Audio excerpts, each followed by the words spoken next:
Here's Bryan Houston.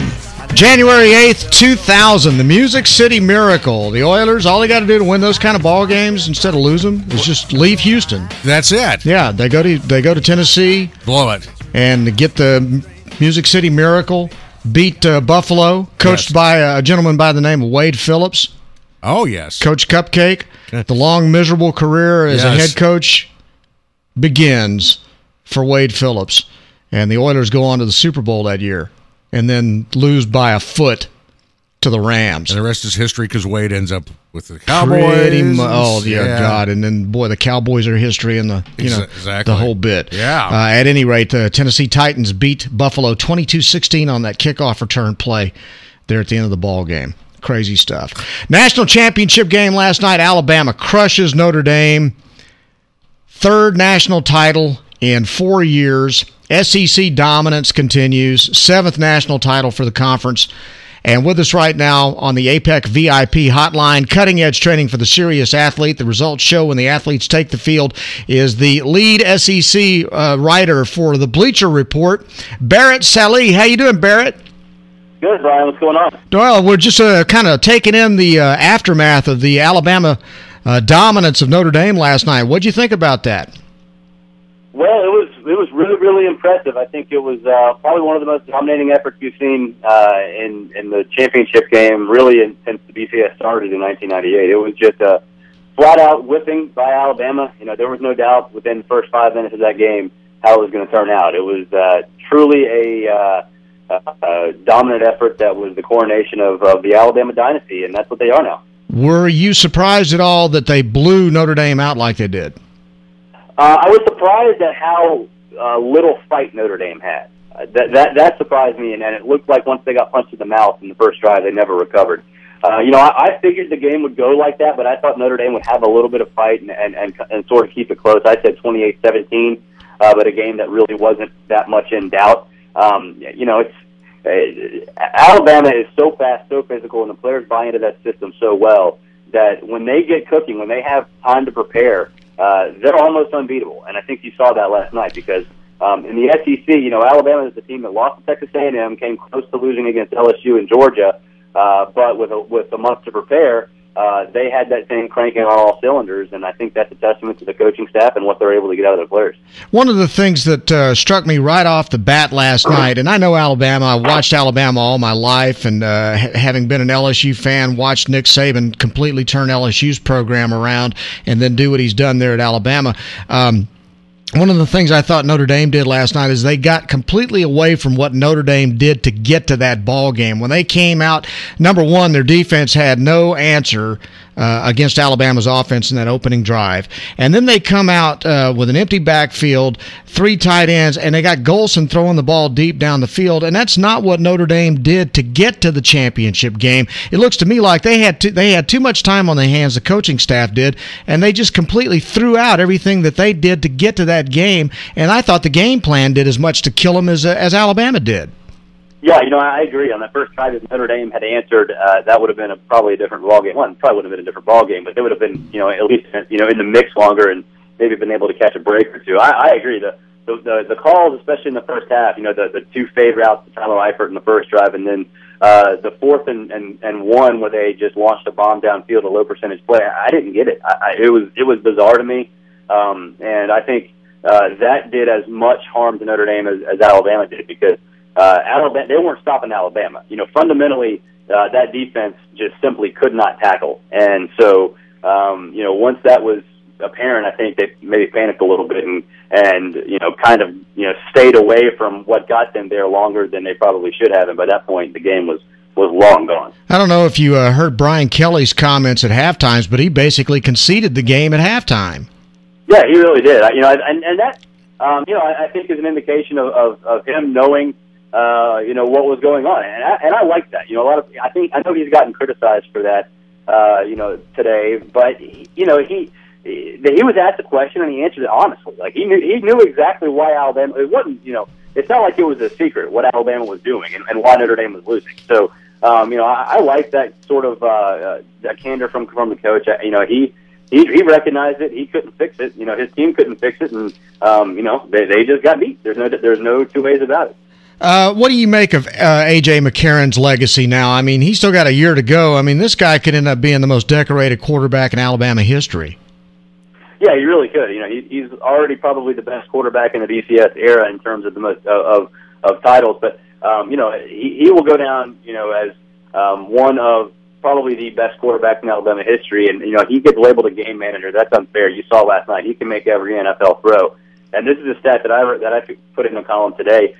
He has 3 national titles, counting the year he redshirted in 2009.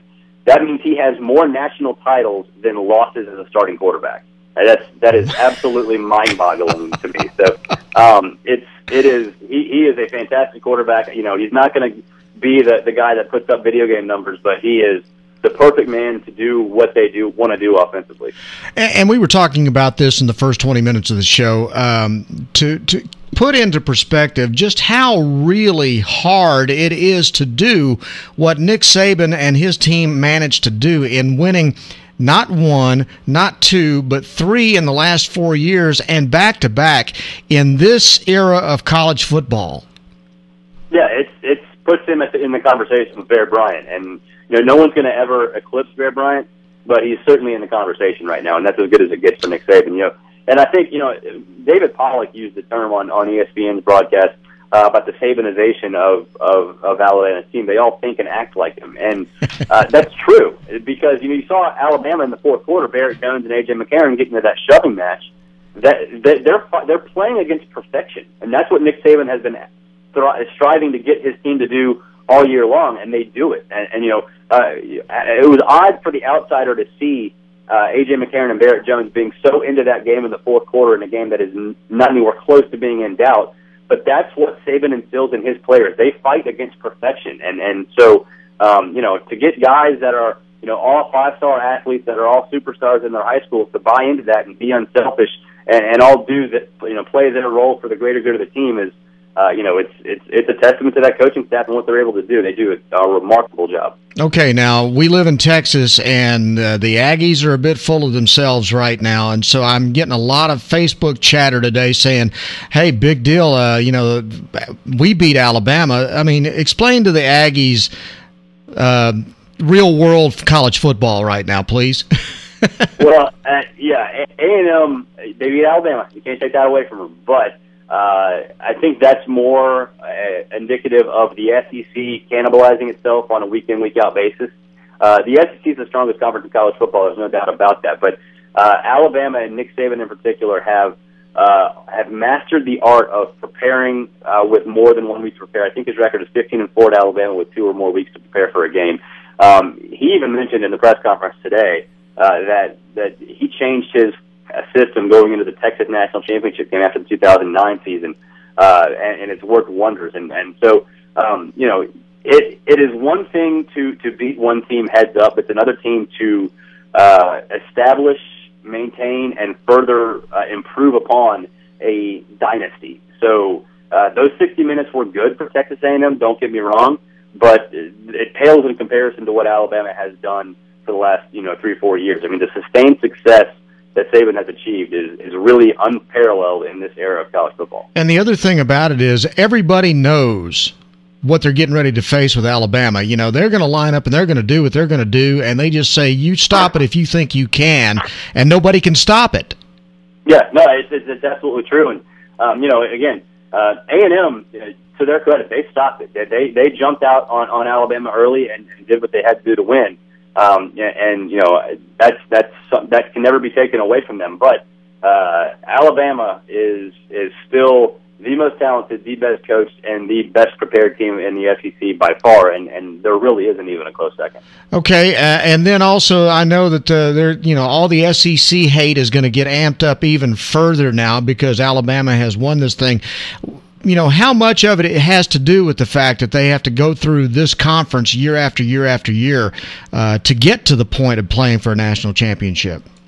Well, that is probably the biggest reason, and people hate to see SEC. You know, but I think 2 things: one, people hate to see the SEC win titles over and over again because it gets from the country. But B, excuse me, I think a lot of people assume that the SEC out-of-conference schedule is weak, and it's just not, because you've seen on an annual basis the SEC in-conference schedule is so tough. So, that's there, but, the SEC, people don't understand the conference pride factor because, it's people say, well, you don't want to root for your rivals. Well, you do want to root for your rivals, because if the SEC is strong, then you never know when that's going to pay dividends for you, because perception is reality in the SEC. So, the SEC being perceived as strong by virtue of Alabama's national title and the 7th straight title may help Texas A&M next year if they're a one-loss team and in the discussion for the national title game. It may help Georgia. It may help Auburn, whoever. That's how these things work, and people get sick of that, but they get sick of it because, A, the SEC wins, and B, they don't understand it. Barrett Sallee from the Bleacher Report on Bryan Houston Sports Radio Live on 99.3 Talk FM. Okay, so given that the game was such a disaster last night, which of the teams in the top 5 going into this would have given Alabama a good game last night?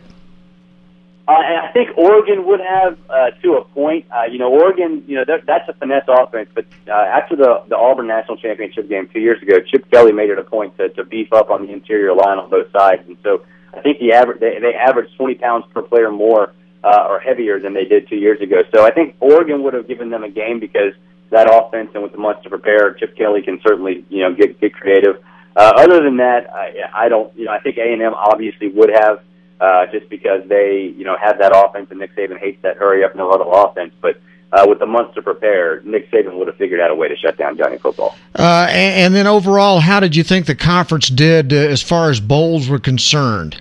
Who were the big winners and losers as far as the conference was concerned? Well, I think I was the SEC did very well. I think, obviously the loss by Florida was probably the low point. They just came out still prepared, got punched in the mouth, and got absolutely embarrassed. And that was, I think, they weren't just embarrassed; they were exposed because they had no downfield passing threat, and that defense was just could not stop a decidedly one-dimensional offense. So that was probably the low point. But overall, I think it was good. Obviously, A&M's win was huge. Alabama's win speaks for itself. The way South Carolina got into a slugfest with Michigan with a backup quarterback that was hurt and playing musical quarterbacks was a big win. And then, Georgia's win over Nebraska, again, Nebraska wasn't all that they were cracked up to be, but they did have the nation's best pass defense coming in, and Aaron Murray lit them up like a Christmas tree. So, overall, you can't argue with a 6-3 record. I think it speaks for itself, and it just continues the era of SEC dominance. And I posted this morning, and I know it's been talked about some today, but to me, it seems like what Nick Saban has accomplished at Alabama, I realize what the legacy of Bear Bryant is at Alabama, but it seems like what Nick Saban has accomplished is so much more difficult than what Bear Bryant did when he was at Alabama in the 60s and 70s. What do you think?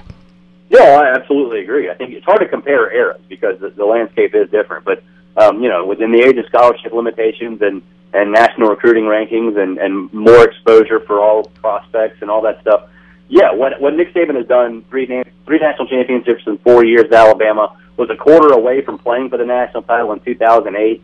It is, I think, probably better than what Bear Bryant did, despite the fact that Bear Bryant has, the statistics that make it no contest. Bear Bryant did it in an era where it was easier to win if you were a power. It was easier to sustain that dynasty. Alabama now is doing things that I don't think anybody thought were remotely possible when they developed the BCS back in 1998. And one of the things they talk about the scholarship limits, but what we don't hear talked about much is the fact that not only do you have to worry about recruiting, but you have to worry about your guys leaving early every year. And I know like LSU this year is losing 10 guys off of their football team. That's a tough thing to maintain top 5, top 10 quality on a football team when not only are you having to recruit, but knowing that you're not going to get those guys for the full 4 years.